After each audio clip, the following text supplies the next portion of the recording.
നമസ്കാരം. ഇന്ന് നിങ്ങളെ പരിചയപ്പെടുത്തുന്നത് കടലാസും അച്ചടിയും എന്നതിനെ പറ്റിയാണ്.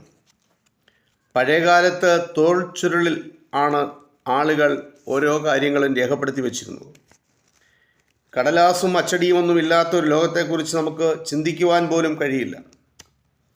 ഒരു പുസ്തകത്തിൻ്റെ താളുകൾ മറിക്കുന്നത് പോലെ മനുഷ്യജീവിതം എളുപ്പമാക്കിയ കണ്ടുപിടുത്തമാണ് കടലാസും അച്ചടിയും. ഈ മഹത്തായ കണ്ടുപിടുത്തങ്ങളുടെ ചരിത്രമാണ് ഇന്ന് നിങ്ങളുമായി പങ്കുവെക്കുന്നത്. കടലാസ് ഇല്ലാത്തൊരു ലോകത്തെപ്പറ്റി നമുക്ക് ചിന്തിക്കുവാൻ കഴിയില്ല. ഒന്ന് ഉറക്കെ പറഞ്ഞാൽ കേൾക്കുന്ന ദൂരം, അതല്ലെങ്കിൽ ഒന്ന് വിളിച്ചു കൂവിയാൽ ശബ്ദമെത്തുന്ന അകലം കഴിഞ്ഞു. അത്രമേ പണ്ടത്തെ ആളുകൾ ആശയവിനിമയം ഉണ്ടായിരുന്നുള്ളൂ. പണ്ടെന്ന് വെച്ചാൽ എഴുതപ്പെട്ട ചരിത്രം ഉണ്ടാകുന്നതിന് മുമ്പുള്ള കാലം. തങ്ങളുടെ ശബ്ദമെത്താത്ത ലോകത്തേക്ക് വാദ്യങ്ങൾ മുഴക്കിയും ആകാശത്തേക്ക് പുകയുയർത്തിയും അക്കാലത്തെ മനുഷ്യർ ആശയവിനിമയം നടത്തി.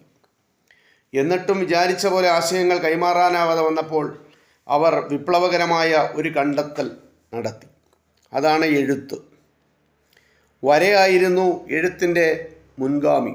മനസ്സിൽ ഉദ്ദേശിച്ചത് വരകളായി കളിമണ്ണിലും ഗുഹാഭിത്തിയിലുമൊക്കെ ചരിത്രാതീത കാലത്തെ മനുഷ്യർ കോറിയിട്ടു.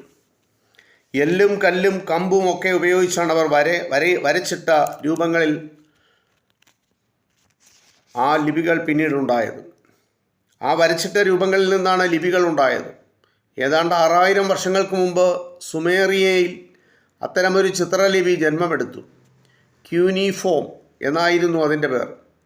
കളിമണ്ണ് കുഴച്ച് പലക പോലെ പരത്തിയെടുത്താണ് അവർ അതിലെഴുതിയിരുന്നത്.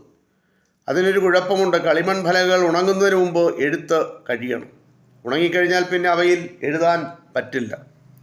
എഴുത്ത് കഴിഞ്ഞാൽ ഫലകങ്ങൾ വെയിലത്ത് ഉണക്കിയെടുത്ത് സൂക്ഷിക്കും.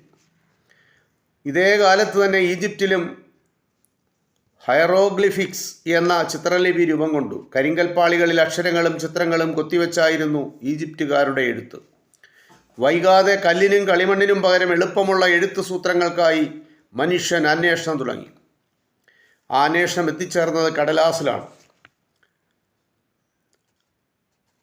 ഹയറോഗ്ലിഫിക്സ് എന്ന ചിത്രങ്ങൾ മാത്രം ഉപയോഗിച്ചുള്ള എഴുത്തിൽ നിന്നും ക്രമേണ മറ്റൊരിനം ലിപി പ്രാചീന ഈജിപ്തുകാർ വികസിപ്പിച്ചെടുത്തു.